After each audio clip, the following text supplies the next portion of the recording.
নমস্কার প্রিয় বন্ধুরা, আপনাদের সকলকে সনাতন ধর্ম ইউটিউব চ্যানেলের আরও একটি নতুন ভিডিওতে অনেক অনেক স্বাগত। আজকের ভিডিওটি বিষয় হলো নাম। আপনি যদি আপনার নবজাতক শিশুর নাম বাংলা দন্তস্ব, তালবস্য বা ইংরাজি এস বর্ণমালা দিয়ে রাখতে চান, তাহলে এই ভিডিওটি সম্পূর্ণ আপনার জন্যই। নামের গুরুত্ব মানুষের জীবনে গভীর এবং বহুমাত্রিক। এটি শুধু মানুষের পরিচয়ের একটি মাধ্যমই নয়, বরং একজন ব্যক্তির আত্মপরিচয়, সমাজে অবস্থান এবং কখনো কখনো ভবিষ্যতে দিক নির্দেশনাতেও ভূমিকা রাখে এই নাম। নাম একটি শিশুর জীবনে কত বড় গুরুত্বপূর্ণ ভূমিকা রাখে। নাম শুধুমাত্র একটি শব্দ নয়, এটি একজন মানুষের অস্তিত্বের পরিচায়ক। তাই নাম নির্বাচন, উচ্চারণ এবং ব্যবহারের সচেতনতা অত্যন্ত গুরুত্বপূর্ণ। কারণ আমি কতগুলো সুন্দর সুন্দর নামের তালিকা তৈরি করেছি, তার তালিকা সহ এর অর্থ দেয়া হলো। যদি ভিডিওটি ভালো লেগে থাকে, লাইক, শেয়ার, সাবস্ক্রাইব করে দেবেন এবং কোন নামটি আপনার সবচেয়ে বেশি পছন্দসই লাগলো অবশ্যই সেই নামটি কমেন্ট করে জানাবেন। তো চলুন বেশি দেরি না করে ভিডিওটির মূল পর্বে ফেরা যাক।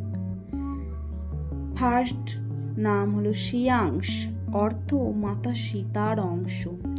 দ্বিতীয় সারাপ, শিবের এক পবিত্র নাম। তৃতীয় হলো শৌরিক, যার অর্থ হলো শিব তথা শিবের অংশ। চতুর্থ হলো সার্ভ, অর্থ হলো শিব থেকে প্রাপ্ত, অর্থাৎ গণেশের এক নাম। পঞ্চম হলো সার্ভিক, অর্থ হলো জগন্নাথ দেবের এক নাম। ষষ্ঠ হলো সুভিত, অর্থ ধর্মপরায়ণ। সপ্তম হলো সান্নিত, এর অর্থ ইতিবাচক। অষ্টম হলো সুকৃত, অর্থ হলো যোগ্য। নবম শ্লোক, অর্থ পবিত্র শ্লোক। দশম শান্তম, অর্থ হলো শান্তিপূর্ণ।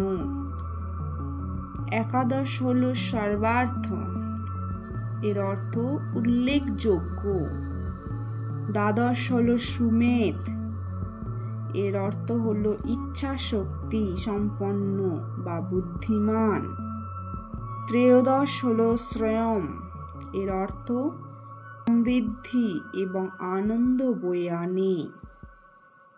চতুর্দশ হলো সর্বিশ, এর অর্থ হলো ঐশ্বরিক এবং পবিত্র। পঞ্চদশ হলো সমর্জিত, এর অর্থ বিজয়ী।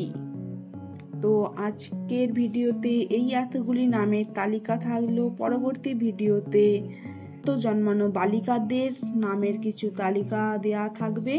যদি এই ভিডিওটি ভালো লেগে থাকে, অবশ্যই সেই ভিডিওটি দেখার জন্য আপনাদেরকে অনুরোধ জানাচ্ছি। তো চলুন আজকের ভিডিওটি এতটুকুই, দেখা হচ্ছে অন্য কোনো এক গুরুত্বপূর্ণ ভিডিওতে।